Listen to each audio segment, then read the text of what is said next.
Senior officials have marked United Nations Day at the organization's headquarters in New York with a call to advance peace, sustainable development and human rights.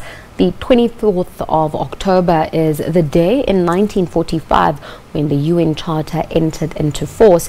Secretary General Antonio Guterres, who is marking the day at the UN Peacekeeping Mission in the Central African Republic, called on humanity to transcend their differences to transform the world for the future, while his deputy Amina Mohammed paid tribute to the men and women of the organization who give real meaning to its values and ideals.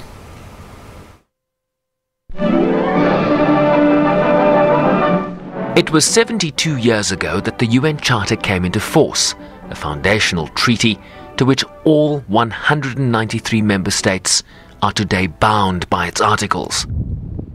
Values that are under strain in a world increasingly viewed as a messy place.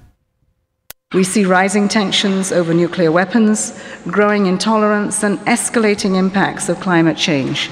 All of these exacerbating poverty and conflicts affecting millions of people. But I have hope in our humanity, and my hope is anchored in two things. First, that it is in our DNA, in the words of our Charter, in the universal values of our institution, and in the mission of our organization to advance peace, sustainable development, and human rights.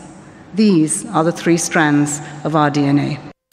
Amina Mohammed lauded the role of UN staff, whether in New York or in conflict theatres around the world. Since the beginning of the year, 67 peacekeepers have died in the line of duty, 12 in the Central African Republic alone, where Secretary General Antonio Guterres will mark the day. In a world arguably more complex than it was in 1945. The women and the men of the United Nations working around the world and around the clock to give those words real meaning, to make a real difference in people's lives and to leave no one behind. Yes, we know all of the challenges, we know the limitations, but you get up each and every day to inch our world closer to peace and justice and dignity for all. Your work is to close the gap between our reality and the aspirations of 7.6 billion people. While each country is sovereign and independent, we cannot afford unilateralist approaches that threaten to unravel the fabric of global security, development, and harmony. The United Nations remains the best forum for dialogue to achieve these goals. Each member state must reinforce its commitment to abide by the Charter. This enables the organizations to strengthen its role as the main mechanism for joint action to address global challenges. Urging greater human dignity as a mechanism to build a more peaceful, sustainable and just world.